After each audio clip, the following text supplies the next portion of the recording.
What's up, guys? It is a beautiful North Carolina day, sunny, 90 degrees, muggy as all heck. I'm actually dying out here, but I thought it was a pretty shot. Switch up the scenery for y'all, give you a little background. I'm on my back porch right now in the little pool area where I actually got the hose from my fire story. Link that right beneath. Highly recommend checking that out. So whenever people get into high school, their first thought is usually parties, or at least coming up from middle school. When you get in high school, your first thought's parties. That's how they portray it in the movies, TV shows, even music nowadays talks about partying in high school. And now I'm not saying that doesn't happen. I'm just saying I don't really forward that type of behavior. I got a story as to why. So we're about halfway through freshman year. I was still in first semester, things like November or December area. And I was getting out of my fourth period, walking down the hallway, when a mutual friend of mine, Jenny, walks up and invites me to a kickback that's going on at her place Saturday night.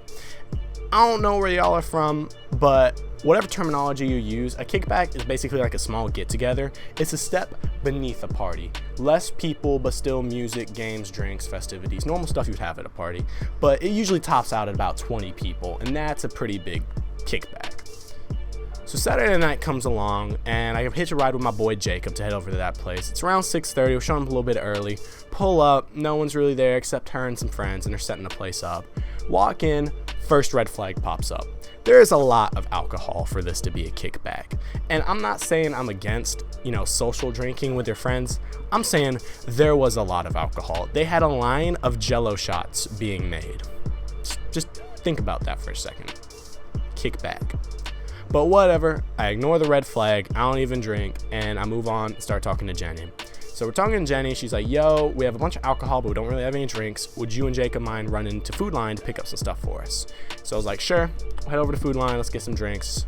So I get in the car with Jacob, I'm riding shotgun, and I'm texting a few people. A couple people need rides, so we end up doing the full loop around our town, and actually, we left the town for a little bit. So we were gone for a while, picking people up, getting some drinks, getting snacks. By the time we were back at her place, we had about 5 people in this dude's Honda Accord with snacks in the trunk. Pull up, everyone leaks out, and around this time it's about 8:30, a little bit late. Cars are starting to line up. Red flag number dos. We had about 20 people already, and it's only 8 o'clock. Maximum level for a kickback. Red flag, red flag, red flag.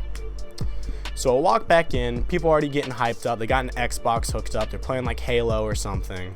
And instantly that's the group I gravitate towards. I'm a gamer. Pick up a controller, we're playing split screen on an Xbox One. I think they had like Halo Reach or something, I don't know.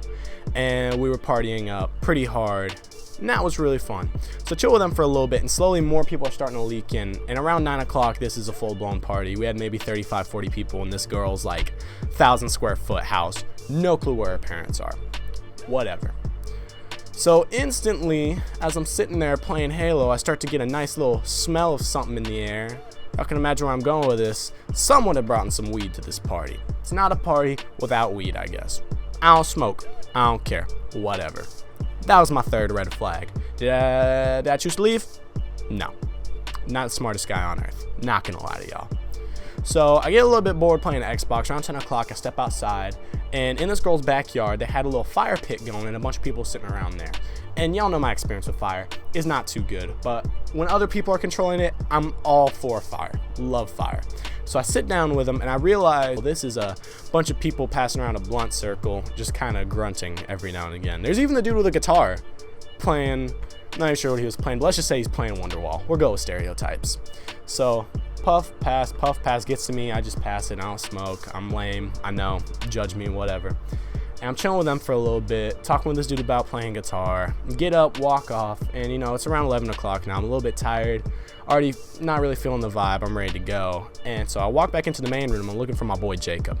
And almost like perfect timing, I open up this girl's sliding glass door to enter into the living room where they're playing Xbox. And I see Jacob exiting from the kitchen with all the Jello shots. I'm about to call his name when I notice his arms extended into the door. And as he walks, out he drags a pretty little Asian girl. I think her name was like Yang or something. I knew her mutually from school, but not really too well. And they walk straight across the living room into the hallway, which leads to the bedrooms. My boy Jacob is now missing in action. So I just sort of follow up where they came from, went into the kitchen to see what's going on. They actually had a game of beer pong going on. So I hop up into some beer pong. Y'all, I'm the champion of beer pong. I don't drink. They allowed me to chug hard soda. It's whatever. It's acceptable. Play a little bit of beer pong for a little bit. Step back in the living room. Hop back on the Xbox. They're no longer playing Xbox. They have someone's laptop. They're emulating like Mario Kart. This is where I want to be right now. So I'm starting to actually get a feel for the vibe now. I'm a little bit better, more socially acquainted. We have about 45 people here, but a lot of people gravitated towards outside. They had, 2 fires going out at this point. It was actually a really cool get together. So I'm killing some Mario Kart with this dude. We're playing for a little bit. We had like a little tournament going on. People would drift in, play, go back outside, whatever. It was pretty cool. But overall, I was, of course, the reigning champion. Also, my bad, because I'm the only sober one. But whatever. Anywho, notice outside out the corner of my eye, people are starting to sort of gravitate towards the fence of this girl's backyard and instantly start running back inside. And now when I say this was like a mass exodus, this was the mass exodus. People were flooding into the house, grabbing their stuff, and they sort of stopped. I've never heard a room full of so many people go quiet so quickly, but like in my other story, things go wrong when there's a knock at the door. And of course you hear the knock at the door. Jenny's sitting in the kitchen, completely oblivious as to what's going on. So she walks up, opens up the door, and surprise, surprise, there are 2 friendly little police officers standing there. And the second they open that door, they got hit with a cloud of just weed and underage drinking. And so when the whole place goes quiet, you hear, the voices, the police officers. All right, party's over. Where are the owners of the house?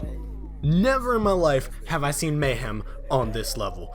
People were running, charging the dang back door, trying to get out of this poor girl's house. You all ever seen the movie World War Z where there's the wall of zombies like towering up and just climbing over each other like the zombie monsters they are? That was the scene in this girl's house. People were like draining and billowing out of her dang back door, hopping the fence out of her backyard and trying to get to their cars. And out there, guess what was out there waiting for them?